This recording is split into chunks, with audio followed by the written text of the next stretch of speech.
before each meeting. If there's anything sensitive that you don't want misquoted, misunderstood, taken out of context, video edited, to be abused on social media, or any other nefarious action, don't say it in open session. So with that, I'll call the meeting to order. Monona CDA for February 22nd. This is 2/22/22, in case anybody's into that kind of a thing. Roll call. Have you got the roll? I do. Brian, okay. Then we have minutes. There are 2 sets. Can we make that thing go away so that I can see who's in the middle there? Okay, great. I will entertain a motion for approval of minutes. Move approval. I've got a first from Jen Kaur. Is there a second? Second. Scott Kelly's the second. Any changes? My assumption is this is both sets, Jen. Okay. So with that, all in favor, aye? Aye. Aye. Right. And or whatever. Okay. Opposed? All right. Minutes are carried. I don't think there are any appearances. There's nobody in here. And there's nobody waiting out there other than the developers, which are not for appearance. There's no public hearing, no new business, old business. Continued review, discussion, and possible action of the development proposal and tax increment finance request for 4711 to 4601 Monona Drive. This is the neutral project. This is Dean Avenue and Monona Drive. So that's that block is the one we're talking about. So with that, are the developers going to give a little? Yep. Okay.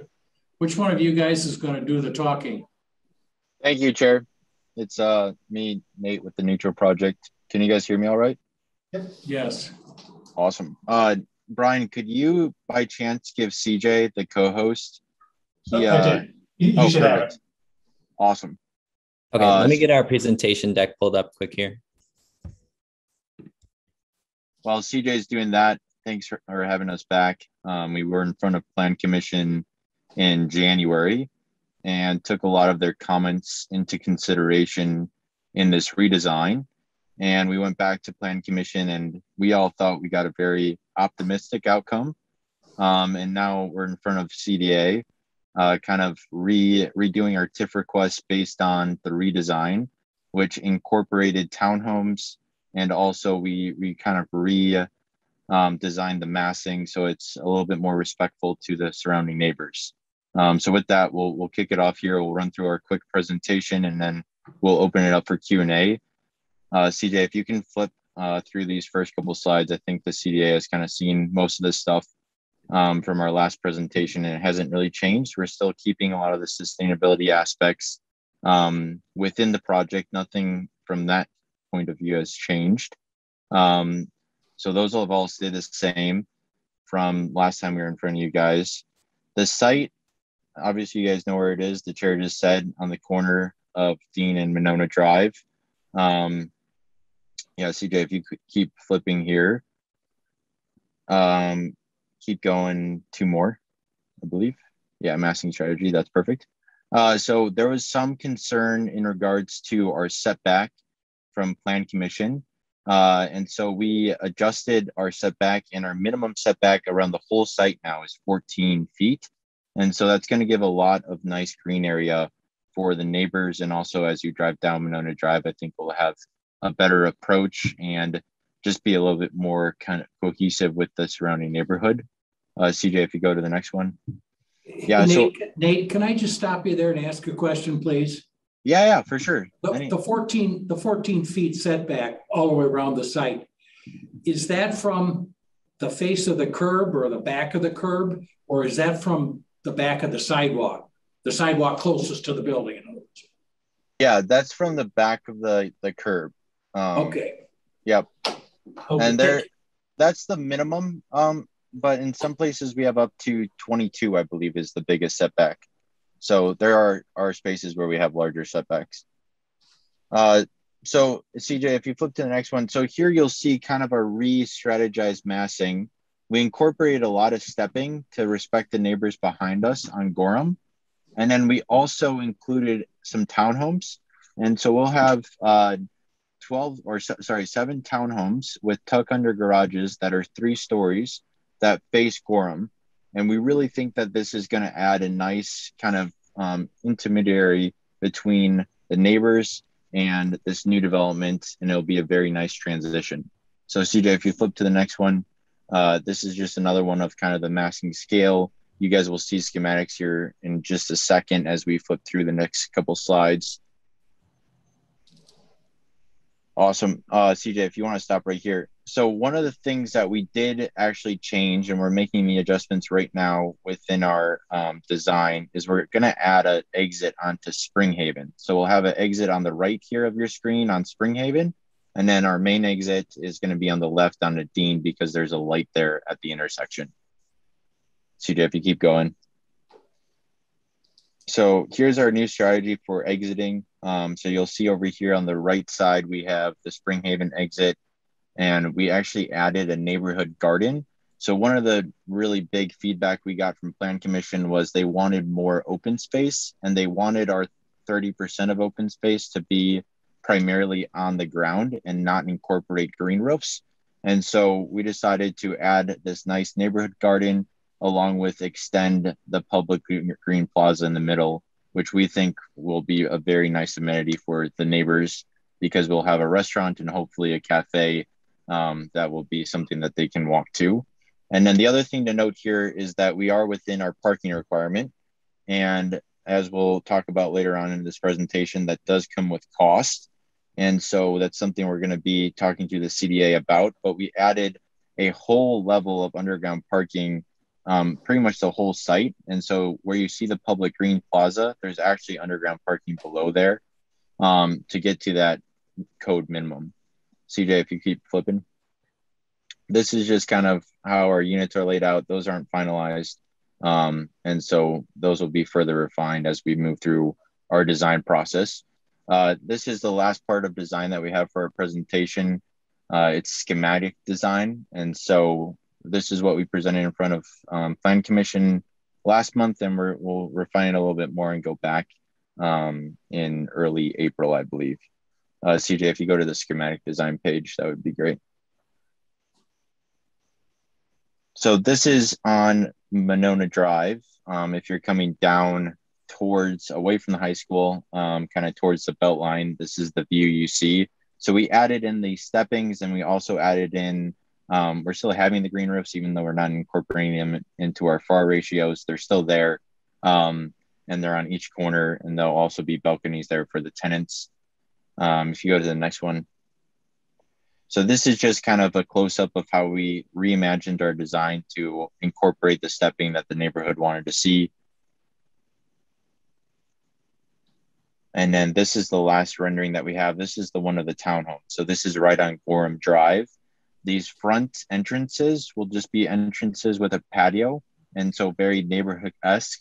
On the backside, we'll have the tuck under garages where people can pull in, and there's a 2-car garage for each townhome on this side.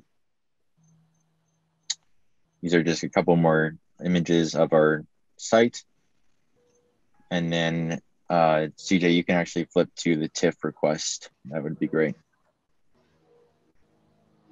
Awesome. So we, I think we came before you, I think that was in October or November of 2021. And since then, we've done a lot of thinking about how we approach TIF, and we've kind of changed our approach a little bit. And what we've done is we've worked with Gary and with Brian, and then also McGann Construction has actually taken our schematic design and given us rough numbers of how much they think things are going to cost.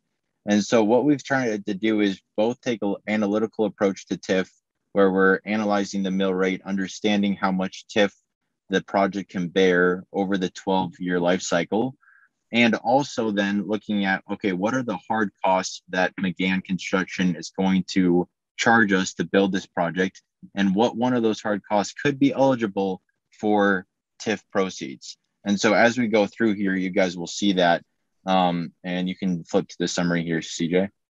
So the hard costs that we think are eligible that we reviewed with Gary and Brian amount to right now is estimated to cost 2.9 million.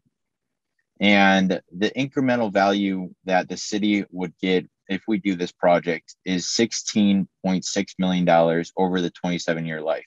Now, the way we build buildings, we think our buildings are going to last 70 to 100 years. So it's much more than that, but we're taking the 27-year life because that's what the IRS has, and that's the current kind of status quo. However, we think our building is going to be there a lot longer. So then if we knock it down here to this third tier, that's net tax payable over 12 years. So that's $5.4 million over the 12-year period that we will be paying the city. If you take a present value calculation as 6%, that's 3.8. And then based on our previous discussions with Brian and Gary, they said the precedent right now in Monona for TIF is about 2/3 of that present value calculation of 3.8 million. And so that's how we derived our current TIF request, which would be 2.5 million. That's a little bit below what we're thinking it's going to cost on the TIF eligible items, but we think this is what we can actually substantiate and prove through the mill rate approach. So we're okay with asking for the 2.599 million. CJ, if you flip to the next slide, this is the chart we went through in the mill rate approach with Gary. And again, you'll see the 2.599. If you guys have any questions on this, we can totally answer them after the presentation is over. CJ, if you flip to the next one. So this is interesting. We put together a pay-go TIF, and we're not proposing pay-go. We're open to kind of any structure right now. But if we did do a pay-go, this would be kind of the return on investment for Monona as a city. So you'll see here in 2022 and 2023, it's kind of 0 or below 0. And that's just because we're tearing down the buildings. There's no value. There's really nothing to tax, right? But then you'll see it go above at the end of 2023, this green line. And that green line is stasis. And so that's right now what the city of Monona is earning every single year if we just keep it status quo. BMO is there, Snicks Bar is there, and we have the Antique Mall, right? That's the current value. But if we approve this project and we have it move into construction, then at the end of 2023, moving into 2024, you'll see it go up to about $100,000. And so that's the incremental value that Monona will earn, even though there's a TIF portion that's above and beyond our increment that Monona's earning. And then you'll see it go up and up and up and up. And then as soon as we end our 12-year life, you're at the 225,000. And obviously we'll increase from there. We didn't project out farther than that. But the point of this chart is just to show that the city of Monona, if you approve this project with our TIF request, is going to make money. CJ, you can flip to the next slide. So this is the last one. This is the 12-year cash flow that Gary asked us to put together. I don't know how much we want to talk about this, that we can ask any questions, or this is kind of just a point of reference for everyone to look at. So with that, I'll end my presentation and open it up for questions. Okay, thank you, Nate. Members of the CDA, questions for Nate or other members of his team?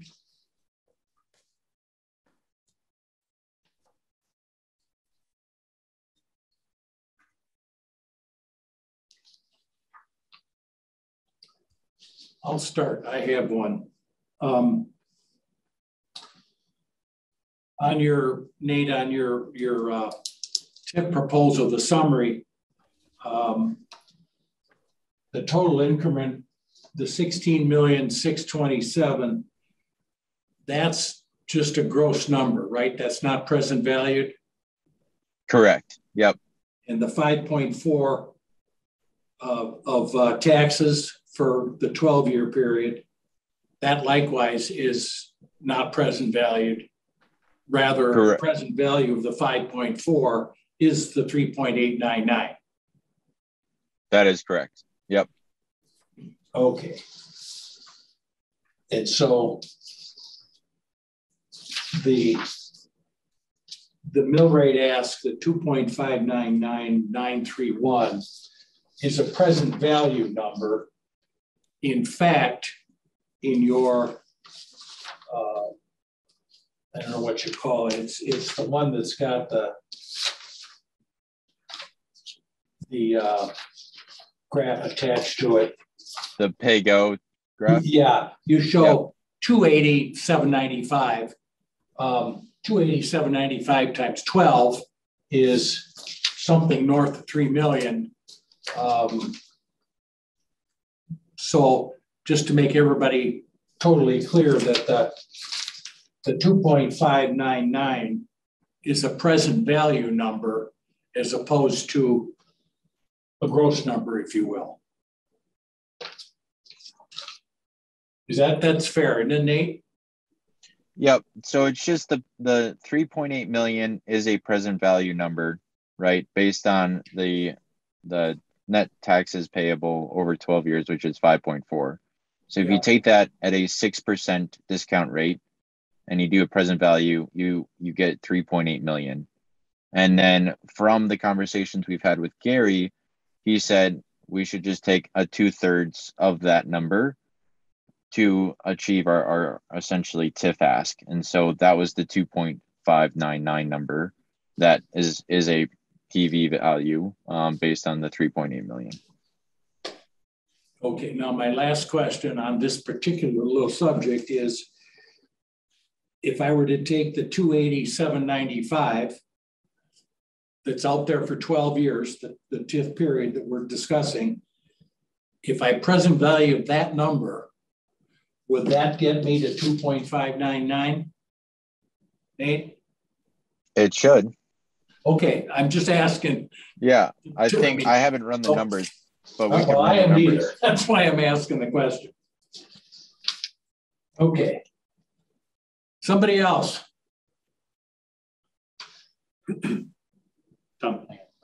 Brian Ghetto. Nate, can you just give us an update on where you're at on getting property options or property control for the various kind of parcels that are part of this development in terms of LOIs or purchase agreements, whatever you're able to share at this moment? Yeah, we actually have sent out letters to all the sellers that they're going to sign, and we're going to get back to you, Brian, that we feel comfortable sharing with the city. Just because they're not formal agreements between us and them, we'd rather just share kind of this letter format. So we should have that back to you probably sometime in the next week, 2 weeks. And that will essentially serve as proof that they're under contract. I would suggest that that's not proof that they're under contract, because they're not under contract. But this is probably the time when I need to say on behalf of the CDA that CDA is not going to get in the middle of negotiations between you guys as the developer and the various property owners. That's a negotiation that you guys have to have, leaving CDA out of it. Bill Cole, is there anything I need to add to that to make that clear? And the issue is relocation and all of that. So we don't want to be in that business. Yeah, as the chair says, we're not going to expose the city to any relocation expense. So you're going to need to solely get control of that property. I guess the only thing I would add is that the city is not going to start discussing specific TIF assistance until we know you have it under control, because we're not going to start throwing money on the table that a potential seller is going to be advised of that could influence the sales price. Okay, thank you, Bill. Okay, somebody else.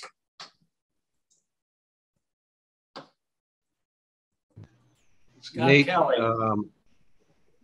I was noticing it didn't look like, other than in the step back areas, it didn't look like there were any balconies on the building facades. Is that correct, or am I missing that? No, that is correct. Right now we have about 20, I think it's 21% of our units have, they're not technically balconies, they're more walkouts onto those steps. And so 21% have those, and then the rest do not have balconies. Okay.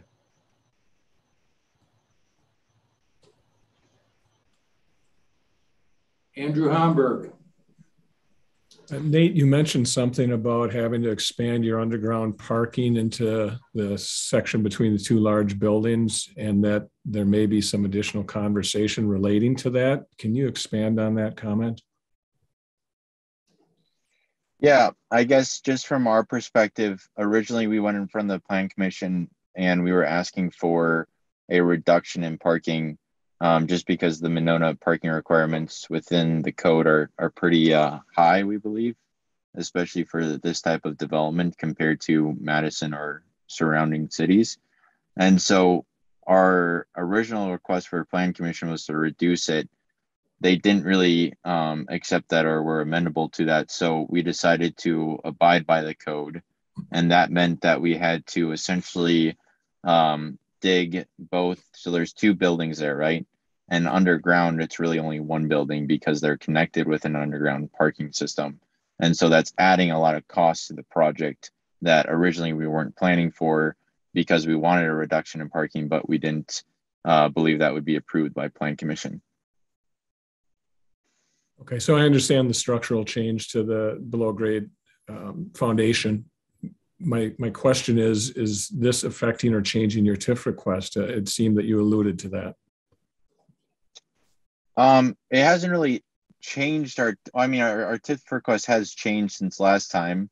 And essentially how it was changed is the $2.9 million of hard costs. A lot of that is coming from the increase in parking. And so last time, one of the things we heard from the CDA was, we put this analyst together based on the mill rate, and we came up with kind of an arbitrary number based on just the mill rate calculation and what value we think is going to be there. And instead, this time we came back and we said, okay, let's actually look at real hard costs that McGann is going to charge us. One of those being for the parking garage, which amounts to 2.9 million. And then let's figure out if the mill rate substantiates that. And it did, but it was less. It's 2.5. Thank you. Yep. Okay, anybody else with questions for the developers, Nate and his team? Scott Kelly. You're muted, Scott. There you go. Yeah. One other question, and I presume that the city has this information, so if we get into closed session, but is the development team prepared to guarantee a certain minimum of building value or increment? Yeah, I think we're open to that, Scott. That's not something that we're completely opposed to or it's foreign to us. Obviously, I'm going to say we'd rather not, but if that's going to be one of the prerequisites to obtaining TIF, I think we can definitely be amenable to that. Okay, thanks. Anyone else? We have a closed session planned. So if there's nobody else that has questions for the developers, then we're going to put them out into wherever they go.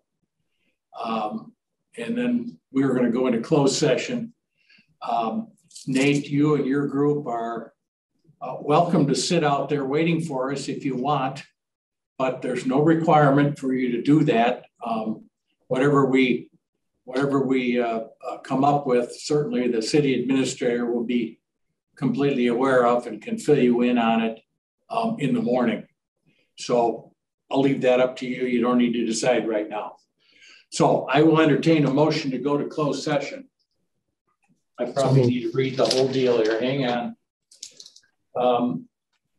Pursuant to Wisconsin State Statute, Section 19.85, Pren 1, Pren small e, deliberating and negotiating the purchase of public properties, the investing in public funds, or conducting other specified public business whenever competitive or bargaining reasons require a closed session. And this is for the 4711 to 4601 Monona Drive project. Now I've got the lawyer happy with me. I will entertain a motion to go to closed session. I move going to closed session. I have a first from Homburg. Is there a second? I'll second. Jen Coors, a second. This is roll call, Brian, Yes. please. Alder Coor. Aye. Mr. Homburg. Aye. Mr. Lombardo. Aye. And Mr. Kelly. Aye. Okay. Okay, we're in closed session. Okay, we are now on item 7E, which is discussion and possible action on Renew Monona Loan Program policy language amendments. And this relates to first generation home buyers. And this is a request from Jen Coor. And so I will turn it over to you, Jen, and why don't you kind of talk through the thought process and what you're intending that we should consider here. Sure. So we've been pretty successful with our Renew Monona program. We've had quite a few people do remodeling projects. We haven't had very many take advantage of the home buyer assistance. And as a whole, we're looking at kind of that there's a gap between a wealth gap in terms of, you know, what people are able to do in terms of purchasing a home and not. And this wealth gap, you grow your wealth, you grow your wealth by often by home ownership. And if you come from a family that doesn't have experience with home ownership, a lot of times it's much more difficult to get into that lane. And so a lot of programs now are moving away from first-time home buyers programs to first-generation home buyers.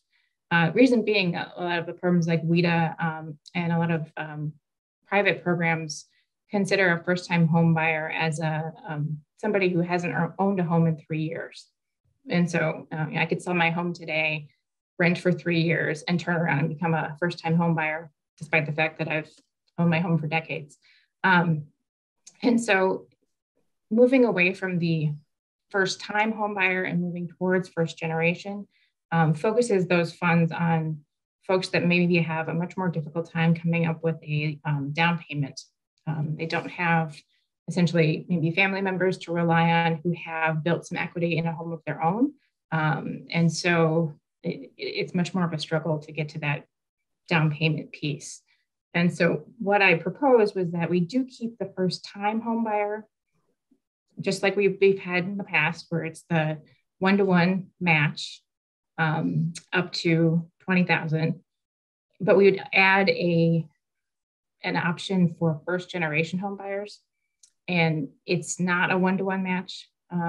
It would be a slightly less in terms of a match. So they wouldn't be required to put as much in to make a significant down payment. You know, our average home prices in Monona are going up pretty much. You know, I doubt you can get much for under $350 in Monona right now. And so, you know, getting that 20% to avoid private mortgage insurance it's a big jump, and maybe much more difficult for people who don't have that generational wealth to rely on. And so I'm proposing that we add an extra option for folks within the Monona program. We have a significant amount still left within the program. There's about, Brian said there's about 1.5 left. So this additional option wouldn't probably, you know, take us out of the ability to help more folks. And so, you know, this is just an additional option for us to be able to kind of help out and allow people to grow generational wealth. I guess that's what my point was. I'm happy to take questions. You're suggesting it would be a 50,000 number instead of 20, but still the 10 from the the buyer. So the program would loan 40. Am I understanding that right or no? Yes. So I think now we have, it's a 1-to-1 match up to 20,000, and it's 20,000 from the city is what my understanding is. Is that correct? And so then this would be 20, we would put in 20 from the program currently. That's what the current program is, yes. And what I'm suggesting for first generation is up to 50,000, but we would put in 40, they would put in 10. Okay. And first generation, I mean, how far back do you go? Just one. Okay, so Just the one. parents of the person who wants to buy, the parents cannot have a home, but the grandparents could conceivably. Conceivably. Okay. I think for administrative purposes, it's easier just to be able to go one generation back. A lot of places that are doing this, they request an affidavit from the applicant, just, you know, the name of their parents and providing an address so that if you wanted to, you could verify that it's a rental property as opposed to a single family home owned. The other option I suggested in the proposal was to require some a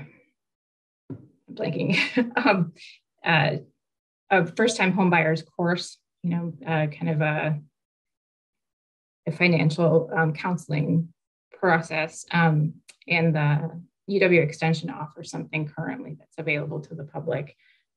It's a nominal cost. So if we wanted to kind of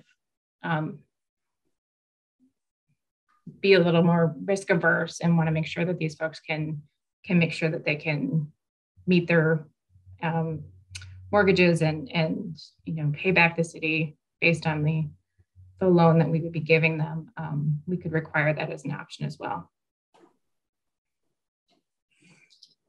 Okay, members, thoughts?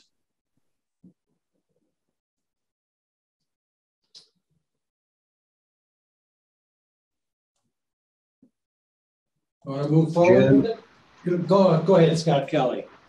Questions here. Jen, sorry, it's pouring rain down here, but how do the banks, and you mentioned private mortgage insurance, how do they view our tranche here? Is it just more leverage, or do they look at it differently? I guess I'm not following. Are you talking about how do banks view our program or our assistance? They presumably they're paying interest to us, so it's a loan. And so then do the banks still, the banks don't view it as equity, probably, do they? Or does private mortgage insurance view it as equity? I wonder whether you get out of any of that and you just create more debt. I mean, it's a tough circle or cycle, but well, I think for most folks. Sorry, I was going to say, from the bank standpoint, they consider it as debt, but our debt is subjugated to all the like the primary loan on the house. So every time we've done a renew Monona, not every time, but the majority of the renew Monona loans that we've given out in the past for rehab and all that stuff, we will get a request from their primary lender to have our loan come in second position. So we file paperwork for that. So that's fine. But they, again, it's used as a bridge to cover. So then the bank, likes it because they're lending less money to that particular applicant. As long as the banks don't get hung up on a debt to equity ratio, or debt to value ratio, and then not make the loan, which I think was where Scott Kelly was going. But kind of what you're suggesting is maybe that's not an issue with, okay. Andrew. Question for either Brian or Doug. The current program, I don't think that we only look back 3 years, or how do we verify first-time homeowners are in fact that?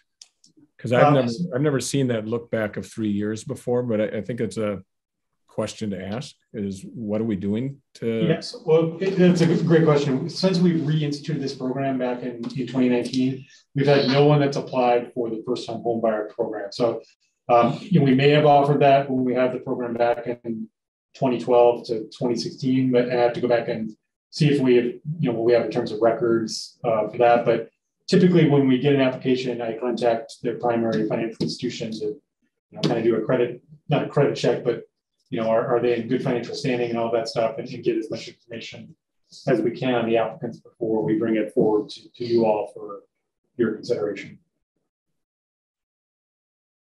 If we did get one of them under the program before we amended anything, how would we define a first-time home buyer? And we would use the 3-year rule of, has it been 3 years since you've last owned the house? Okay, so that's, I think, the answer to your question, Andrew. 3. Yes.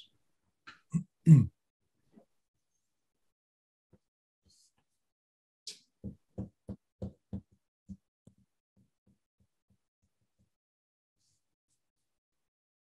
want to move forward with this change? Do you want to think about it for a month? I'm okay either way. Jen, you can jump in if you're anxious to get something done. You could even move something. I guess I feel more comfortable if someone from the rest of the group wanted to move forward. I'm comfortable waiting if people want to wait.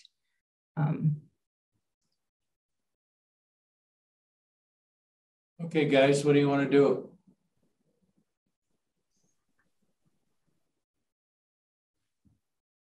Andrew. I'm a little uncomfortable with $40,000 chunks just because we've broken this down into $250,000 increments for a cycle, right? That's how we're doing it now, Brian? Yeah. And the expansion into first-time home purchaser getting down payment assistance was a fairly recent addition to the program. In its inception, the goal was to renew Monona and encourage people with growing families to stay here, put an addition on, add a garage, remodel, update energy efficiency, improve our housing stock, and renew our housing stock. And I'm just a little bit nervous about becoming a lender and being in that role. We've partnered, I think, with some institutions, and I think it's good to understand. And maybe we should get a little more clarity on how this impacts their decision making if there's this secondary loan, because I think that's what I heard, Brian, is we're secondary to their primary.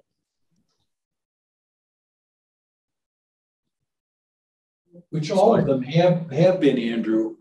I'm not sure I understand your statement about lending. I mean, that's what we've been doing. But we're lending for renewal projects, not for down payment assistance. That's a fairly recent change to the program. Yeah, agreed. Upping the ante to 20,000, I think, was actually a fairly recent change. So I'm just a little nervous about going deeper into becoming a lending institution and having these large chunks of money coming out of our funding source, because we had the Pier 37 project being the primary driver here, but when that's gone, we were hoping to be able to refresh this with monies from other districts. And maybe that's something we should look at, is what does our math look like as we head down the road here with this funding source, so that we can keep the program alive. I have a couple of thoughts. I think you're right that we should check the math. I think there's at least one district that's coming up in the next year or two that we would have the option to extend for another year under the affordable housing law to capture that additional increment to refill the pool, if you will. The fact that we've got about a little over $1 million remaining in this current pool all in, I think there's space for us to do both, to be focused on rehab projects, but also carve out a space to, allow families who aren't presently in home ownership have that option in town. As you know, we're not the only community that's having this conversation about how we can be more welcoming and inclusive. And I think the more we can do to provide tools to help people of various backgrounds, socioeconomic or whatnot, to be a part of the Monona community, I think all the better. So, from a staff standpoint, I think we're willing to spend the time to research and find out ways to make this, work. We're not the first to think this idea. I know that there's other communities in Dane County and elsewhere that are doing something similar, and we have contacts at WIDA that we can, talk through how we make this work from kind of the financial picture for banks, so it makes sense both for them and for us. So, I think if the commission or if the CDA is willing for us to put in the staff time research at work, we're happy to do that. And maybe another thought is to limit to 2 a year or 2 a cycle to kind of address your issue, Andrew, with spending all the money, and then we don't have any. That $250,000 wasn't an arbitrary number, but it was, a number that we established so that we had, pools of money over the next 4 or 5 years to spend. But as I showed in my memo that was in the packet, we haven't met that $250,000 number for the first 2 years of the program. So, we have capacity to do something different if that's the direction that the commission wants to go. We have that financial capacity. Everybody should have gotten that memo that Brian put together. It was also a month or so ago. It was in this packet again. Okay, so it's been in twice, so you can kind of see, where the program is. I'd be comfortable if the group wanted to lower the first generation loan amount. I guess my motivation was just that it wouldn't be a 1-to-1. It would necessarily be less that this person would have to come up with, as opposed to somebody who's potentially had a home previously or has access to generational wealth. Okay. So what I'm kind of hearing here is that, this has got some possibilities. Maybe we want staff, I'm pointing at Brian here, to do a little bit of work, maybe check with a few other communities, check with WIDA and look at this bank thing to make sure that what we're doing doesn't cause the banks to do something adverse.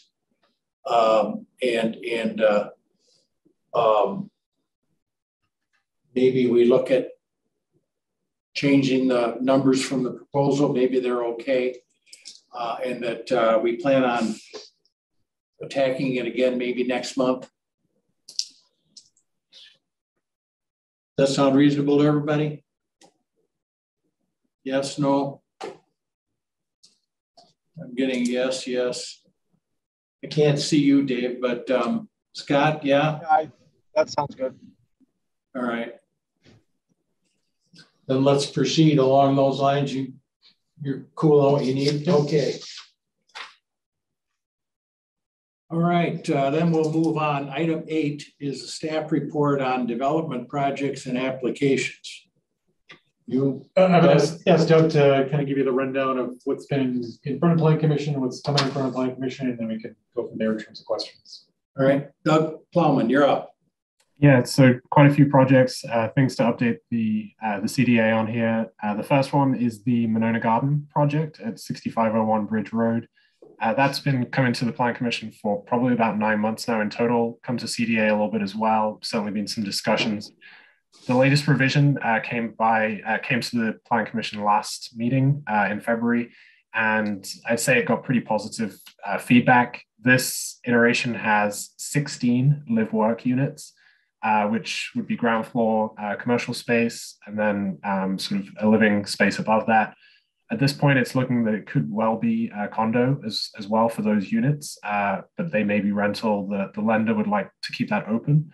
But then above that, there would still be 30 traditional rental units as well as just over 3,000 square feet of traditional commercial space. And there's actually quite a lot of interest in both the live work and that commercial space already. The main thing here was the parking. And so there's currently the plan to use some of the on-street parking kind of on the entry to One City schools. It's believed there's capacity there on that street for parallel parking, so that would help the challenge there. And so that's going to be moving through Public Works for review and possible recommendation, and sort of, so it's running a couple different tracks, but I would say things are looking quite positive for that project. Another one is the Village Lanes, the Slindy Realty Company project. This is over on Owen Road. They'd be looking at both the Village Lanes parcel as well as the adjacent strip mall. It would be a phased project. The City Council approved the rezoning request last night to allow them to pursue that phased project approach.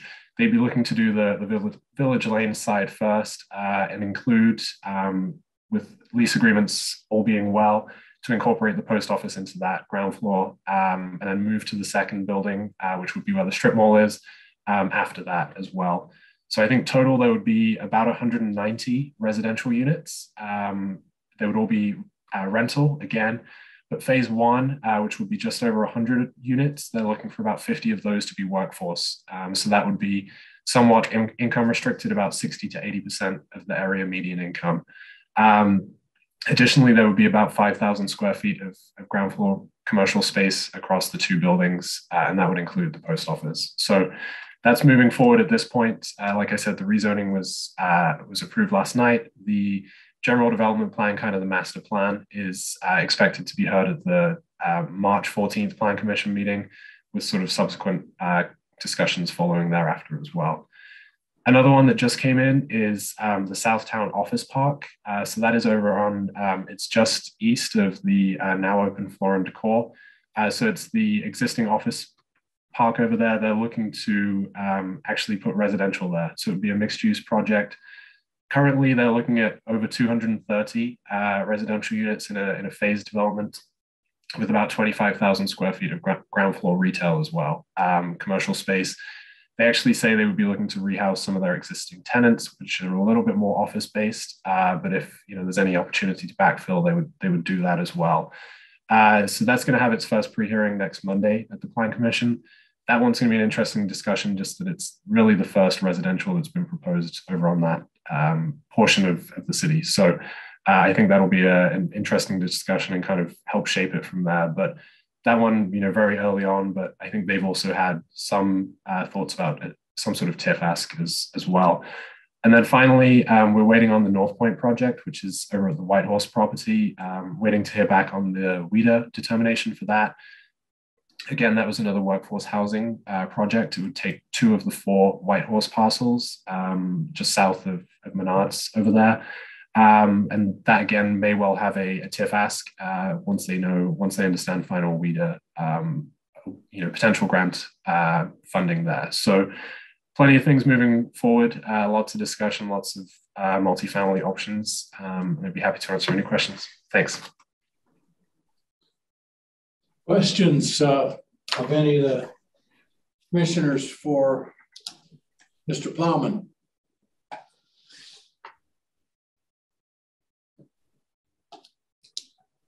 On the what I refer to as the Gishold Office Park down there by WPS. WPS, of course, built all those buildings and sold them. Are they going to demo all 6 of those in this proposal? Pretty much. So it would be everything from Engel, so sort of southernmost, and sort of I think there's one office building that would remain to the north, but it would be taking out most of those. So it would be a phased approach, but yes, it would be Engel to the south and then sort of moving forward. So they're looking at 2 or 3 different buildings, potentially 5 stories at this point as well. So I think plenty of refinement to come in, but that's kind of where they wanted to start the discussion. Okay, got it. Anybody, Andrew Homburg? On that Gishold site, my recollection is there's no TID there, but that's an opportunity zone. Correct. It is an O zone, yes. So has there been any conversation about that? They're aware of it. Quite frankly, I think the timing of the Opportunity Zone program was a little unfortunate. It was only like a 7-year window that you could get the benefits. And I've had some conversations with some economic development professionals kind of in Dane County and elsewhere, and there hasn't been as much interest in the program as initially thought, just because the payback is pretty tough to get to. So we made them aware of that, but I don't know that it's going to work for them. The ozones go away at the end of 26. So by the time anybody got anything built there, there's probably 2 years left, not to Brian's point. It's a limited opportunity. Yes, there you go. And quite frankly, if this Southtown Office Park project does move forward and there is a TIF ask, obviously that'll raise a larger conversation with the CDA about that whole Southtown area and what do we want to do from a TIF standpoint there, knowing that there is potential redevelopment options, looking down the road 5-10 years for now, but that's a conversation for another day, obviously. Okay, any other questions? Anything else that you have? On 8B was the CDA members' question. So we've done that. If nobody has any more of those, then last item is upcoming meetings. The schedule would be March 22nd, a month from now, assuming that we have some things to do. The proposal from Jen Coor will be on the agenda, so it's likely we will have a meeting. Whether the guys we talked to tonight are ready again or not, I don't know. Maybe the guys down at the Monona Gardens, maybe they're ready. My preference is to not have more than one of these big projects on the agenda per night. Otherwise, we're all exhausted and we're still going at 10 o'clock, which I prefer not to do. But so you can kind of slot these guys in as they occur. My intention is, assuming that we don't have any hiccups from the Dane County, Madison, Dane County, whatever they call that thing, that we will meet here in this room in person next month. So with that, I will entertain a motion to adjourn.